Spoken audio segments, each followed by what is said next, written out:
In 1824, a 9-year-old boy named Katsugoro, the son of a wealthy Japanese peasant, told his older sister that he was absolutely sure that he had had another past life before.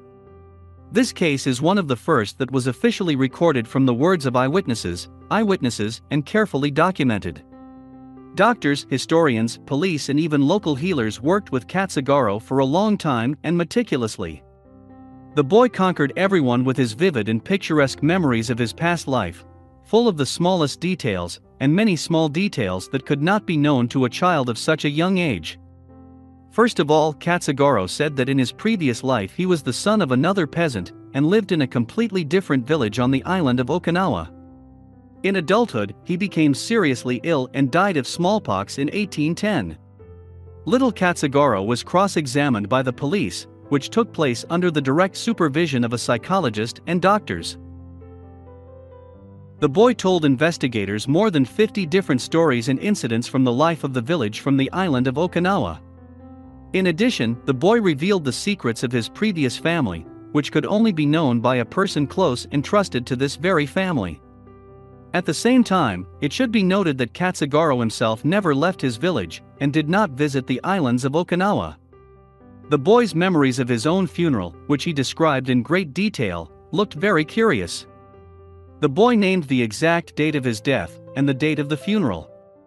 The investigators checked and compared all the facts that the little narrator told them about. All of them received accurate confirmation. It is worth noting, Katsugoro told the investigation the common names of his past relatives, as well as the nicknames of pets, dogs, cats, cows and sheep. In Britain, people often recall the story that happened to the intelligent and well-mannered swimming instructor Graham Huxtable and the psychotherapist hypnotist Amal Bloxham, which occurred in the second half of the XX century. In any case, the British consider this, if not proof of the transmigration of souls, then proof of the possibility of flight and travel of the human soul in time. One day, Graham Huxtable volunteered to take part in a hypnosis session that the psychotherapist Amal Bloxham conducted at the University of Cornwall, Wales.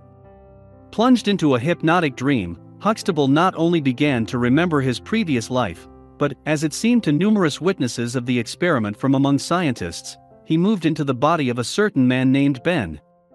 Even with a superficial test, it turned out that Mr. Ben lived in the 18th century. He served as a gunner on the Royal Navy frigate Aggie. Having moved into the body of the cheerful and brave gunner Ben, Mr. Huxtable, during the session, philologically re-equipped with purely naval vocabulary, in which obscene expressions and purely military orders of a naval orientation prevailed. At the same time, a university professor who recorded the entire session on a video camera very quickly admitted that Mr. Ben's vocabulary fully corresponded to the speech of a commoner of the British Isles of the 18th century. Such a language was not used in England even in the 19th century. Philologists, having studied the audio recording, recognized that Mr. Ben's speech fully corresponded to the vocabulary and slang of the sailors of the 18th century, which are not used today, even by actors of the Shakespeare Theatre. Judging by Huxtable's speeches, during the experiment he got on board the frigate Aggie at the moment when the sailors were fighting with some enemy. Judging by Huxtable's exclamations and groans, he was wounded in his left leg in this battle. The psychologist Bloxham had some difficulties with bringing the patient out of a trance into a living reality. Ben didn't want to get out of the fight and leave his combat number at the cannon. When the hypnosis finally stopped working on the patient, the first thing Huxtable reported was, "My left leg is numb." Huxtable was later allowed to watch and listen to a recording of his session. He was shocked and claimed he didn't remember anything. Historians have tried to find in the archives a mention of the frigate Aggie and the name of its captain, whom Huxtable repeatedly called during a hypnosis session. Alas, neither such a ship nor a captain with such a name appeared in the archives. Memories of a past life are one of the most vivid and amazing areas of the human phenomenon.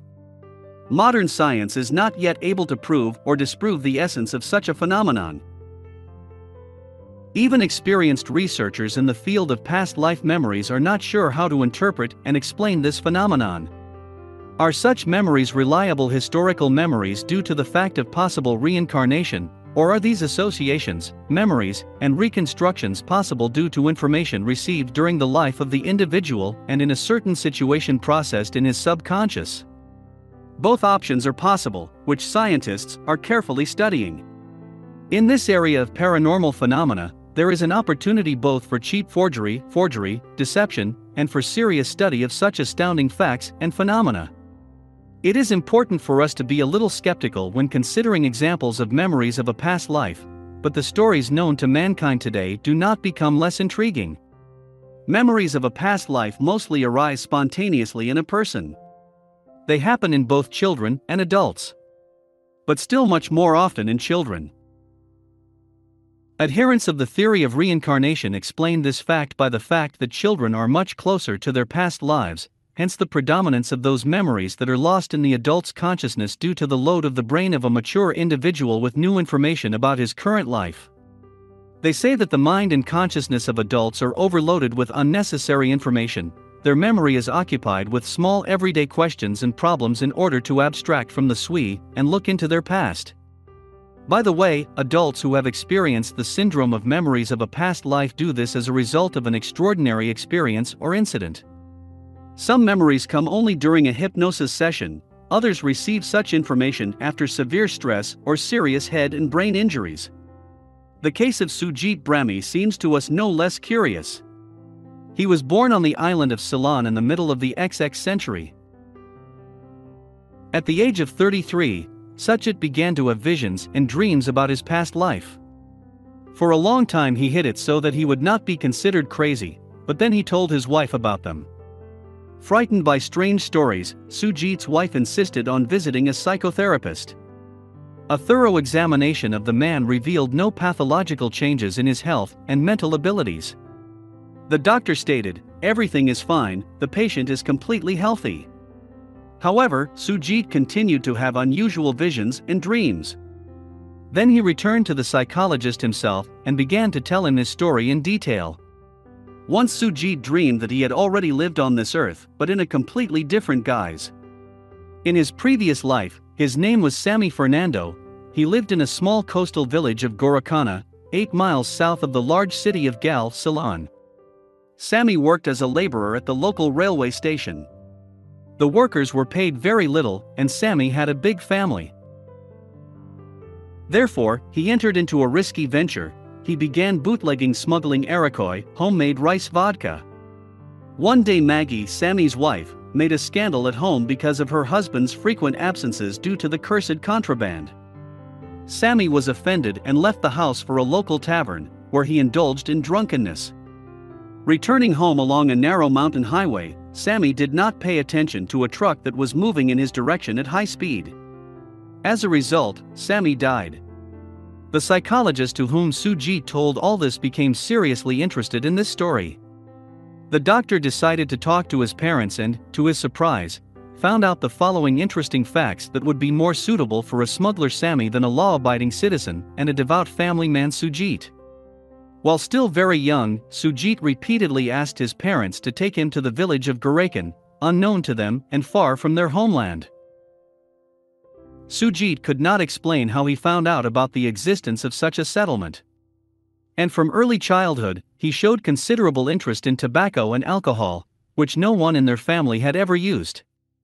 However, being Buddhists, no one in Sujit's family was surprised by the child's knowledge of a strange family living in a remote village by the sea. The psychiatrist decided to involve 2 psychologists from the University of Virginia in the investigation of this story. First of all, the Americans discovered the village of Gorokana, where they found the family of Fernando's widow. She told them all about herself and her late husband Sammy for $20. When Americans compared the revelations of Sujit and Sammy's widow, they were involuntarily taken aback. They counted only 60 absolutely exact matches. Then the doctors decided to introduce Sujit and Sammy's widow. Former Sammy impressed his former relatives with stories from the life of Sammy and his family. He even knew the comic names of all family members, the nicknames of pets that had not been among the living for a long time. Sujit also showed the widow Sammy's old stash where he kept money and gold. When they looked into it, everyone gasped. They did find money there and an old revolver that belonged to Sammy. Among the supporters of the theory of reincarnation, the story of Sujit Sammy Fernando is considered an indisputable proof of the transmigration of the human soul after death into a new body.